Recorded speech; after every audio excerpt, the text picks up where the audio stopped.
Para sa lahat ng mga lumalaban sa buhay. Alam mo, bilib ako sa'yo. Kasi kahit hirap na hirap ka na, ipinapakita mo pa rin kaya mo pa. Kasi ayaw mo silang mag-alala. Kasi may pangarap ka. Kasi gusto mong patunayang may ibubuga ka pa.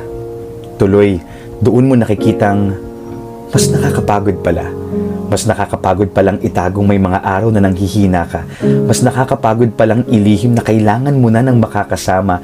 Mas nakakapagod palang itangging kailangan mo lang ng kahit isang taong magsasabi sa'yo na kaya mo yan, magpatuloy ka. One realization that changed the way I deal with my battles. I don't fight alone. I fight in faith. I fight with my God. Why? Because in our weakness, He is our strength. In our doubt, He is our guide. And in our heartbreak, He is our breakthrough.